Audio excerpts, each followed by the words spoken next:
નમસ્કાર. શું ક્યારે એવું બન્યું છે કે એટલા બધા નિર્ણયો લેવાના હોય કે મગજ કામ કરતું જ બંધ થઈ જાય? તો આજે આપણે એક એવી સરળ પણ બહુ જ પાવરફુલ માનસિકતા વિશે વાત કરીશું જે જીવનમાં સ્પષ્ટતા લાવશે અને આપણા ગ્રોથને એક નવી દિશા આપશે. આપણે બધા ક્યારેક ને ક્યારેક આનો અનુભવ કરીએ જ છીએ, જેને કહેવાય છે ડિસિઝન ફટીગ. સવારથી રાત સુધી એટલા બધા નાના નાના નિર્ણયો લેવાના હોય છે કે આપણી બધી મેન્ટલ એનર્જી એમાં જ ખર્ચાઈ જાય છે. નાસ્તામાં શું બનાવવું થી લઈને કયો પ્રોજેક્ટ પહેલાં હાથમાં લેવો, આ બધા સવાલો ખરેખર થકવી દે છે, ખરું ને? અને જુઓ, સમસ્યા એ નથી કે આપણી પાસે વિકલ્પો નથી. અરે, વિકલ્પો તો બહુ બધા છે. અસલી સમસ્યા એ છે કે આપણે આપણી જાતને સવાલ જ ખોટો પૂછી રહ્યા છીએ. આપણે હંમેશા એવું પૂછીએ છીએ કે શું હું આ કરી શકું? અને આ સવાલ આપણને શક્યતાઓના એક એવા જંગલમાં ફસાવી દે છે જ્યાં કન્ફ્યુઝન અને નિષ્ક્રિયતા સિવાય બીજું કશું જ નથી મળતું. તો પછી સાચો સવાલ કયો છે? ચાલો હવે એ જ શક્તિશાળી માનસિક પરિવર્તન વિશે જાણીએ જે નિર્ણય લેવાની આખી પ્રોસેસને જ બદલી નાખશે. આ બસ એક નાનકડો ફેરફાર છે. કરી શકું માંથી કરવું જ જોઈએ પર આવવાનો. પણ એની અસર ખરેખર ક્રાંતિકારી છે. જુઓ, કેવી રીતે ફક્ત એક શબ્દ બદલવાથી આખો નજરિયો બદલાઈ જાય છે. શું હું આ કરી શકું? એ ફક્ત શક્યતાઓ વિશે છે, જે અનંત હોઈ શકે છે. પણ જેવો તમે સવાલ પૂછો છો કે શું મારે આ કરવું જોઈએ, એટલે વાત સીધી પ્રાથમિકતા પર આવી જાય છે. આ સવાલ આપણને વિચારવા પર મજબૂર કરે છે કે આપણા માટે ખરેખર શું જરૂરી છે.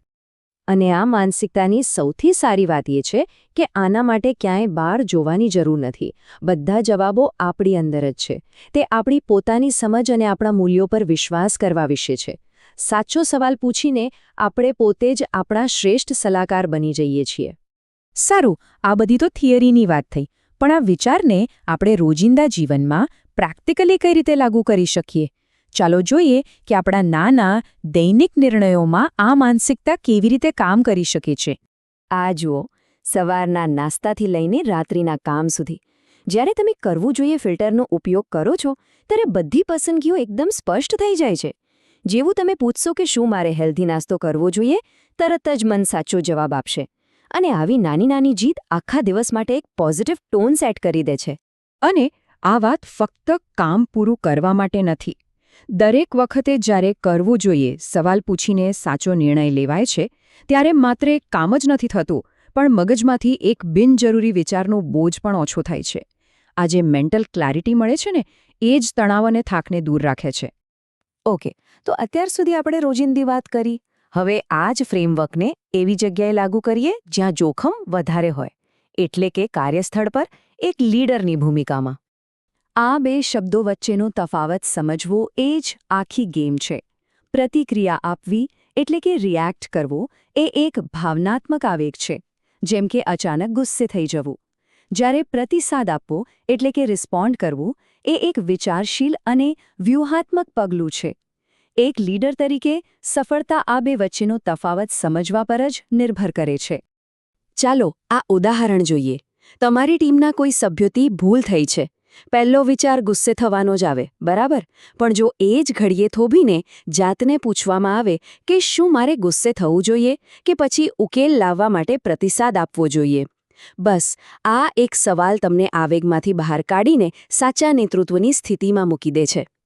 અને જ્યારે તમે સતત પ્રતિસાદ આપવાનું પસંદ કરો છો ત્યારે તમે ખાલી પ્રોબ્લેમ જ નથી સોલ્વ કરતા, પણ ટીમમાં વિશ્વાસ અને આદરનું વાતાવરણ પણ બનાવો છો. અને સાચા નેતૃત્વની આ જ તો ઓળખ છે, જે સમસ્યાઓ ઉકેલે છે, દોષારોપણ નથી કરતું. તો ચાલો હવે આ દૈનિક આદતોને લાંબા ગાળાની કારકિર્દીની સફળતા અને વ્યક્તિગત વિકાસ સાથે જોડીને જોઈએ કે શું પરિણામ આવે છે. આ નાના ફેરફારોની ભેગી થઈને જે અસર થાય છે એ જુઓ. સ્વાસ્થ્ય હોય, ઉત્પાદકતા હોય કે નેતૃત્વ, દરેક ક્ષેત્રમાં કરી શકો આપણને પ્રતિક્રિયાશીલ એટલે કે રિએક્ટિવ બનાવે છે, જ્યારે કરવું જોઈએ આપણને સક્રિય એટલે કે પ્રોએક્ટિવ બનાવે છે. સમય જતાં આ નાની નાની પસંદગીઓ મળીને કારકિર્દી અને જીવનમાં બહુ મોટો તફાવત લાવી શકે છે. હવે આ આંકડો જુઓ, 90%.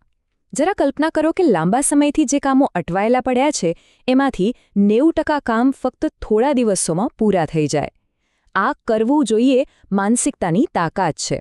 તે બિનજરૂરી વિકલ્પોને બાજુ પર મૂકી દે છે અને આપણને ફક્ત એ જ કરવા માટે પ્રેરણા આપે છે જે ખરેખર મહત્વનું છે.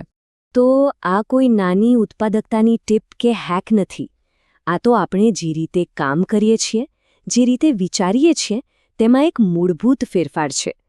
એક એવો ફેરફાર જે લાંબા ગાળે ખરેખર મોટા અને સારા પરિણામો તરફ દોરી જાય છે.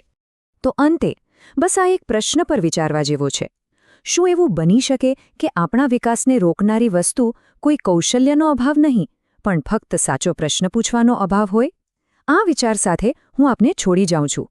ચોક્કસ વિચારજો.